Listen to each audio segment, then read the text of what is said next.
ব্যাপারটা হচ্ছে এটা হচ্ছে আমরা ডুকলি বনকুমারী কালীবাড়ি সংস্থা।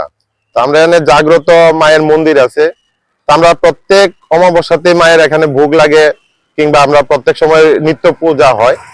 আজকে প্রতিদিনের নাই, আজকেই আমাদের পুরোহিত সকালে যখন মায়ের জল তুলসী দেওয়ার জন্য আসলো, তখনই ব্যাপার দেখতে পেলো যে মন্দিরের গ্রিলটা, মানে যে আমাদের তালাটা আছে, তালাটা খোলা। তারপরে প্রণামী বাক্সগুলা একদম ভাঙ্গাচোরা দেখতে পেতেছেন। ওইখানে প্রণামী বাক্সটা ভাঙ্গাচোরা অবস্থায় আছে। ওইখানে প্রত্যেক দিনে মানে আমাদের পুণ্যার্থীরা যারা যে পয়সাগুড়ি মা মন্দিরে অর্পণ করে, ওইগুলো নিয়ে গেছে। তার পরবর্তী সময় আমরা দেখতে পেয়েছি যে মায়ের মন্দিরের যে মায়ের অলংকার ছিল, যেমন মায়ের একটা এই গলার মঙ্গলসূত্র ছিল, তারপরে আমাদের শিব ঠাকুরের যে একটা চাঁদ ছিল, এগুলো নিয়ে গেছে।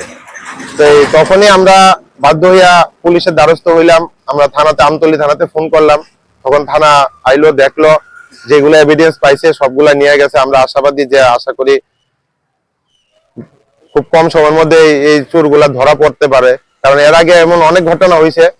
তো এইগুলা আমরা চাই না যে এরকম হোক। মায়ের মন্দিরতে নিয়ে যাওয়া মানে নিজের ঘরের মায়ের এই অলংকার নিয়ে যাওয়া, এরকম পরিস্থিতি। তাই ব্যাপারটা মনে হইতেছে, যতটুকু আমরা আশা করি যে বিভিন্ন এখন সময় তো অনেক সময় নেশা টেশার কারবারি থাকে মানুষ, এগুলাই এই সমস্ত কাজ করে না। ভদ্র মানুষ তো আর চুরি করতে হয়তো না, আর পেটের দায়ও কেউ করে না।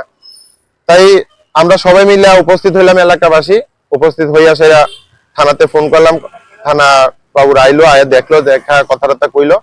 তারাও আশ্বস্ত করছে যে হয়তো আমরা খুব কম সময়ের মধ্যে চোরটা ধরবো।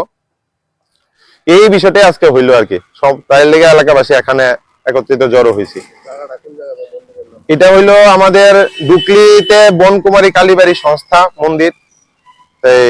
আমরা ডুকলিতেই অবস্থিত আর কি, ইস্ট বাজার ঘাটে অবস্থিত আর কি।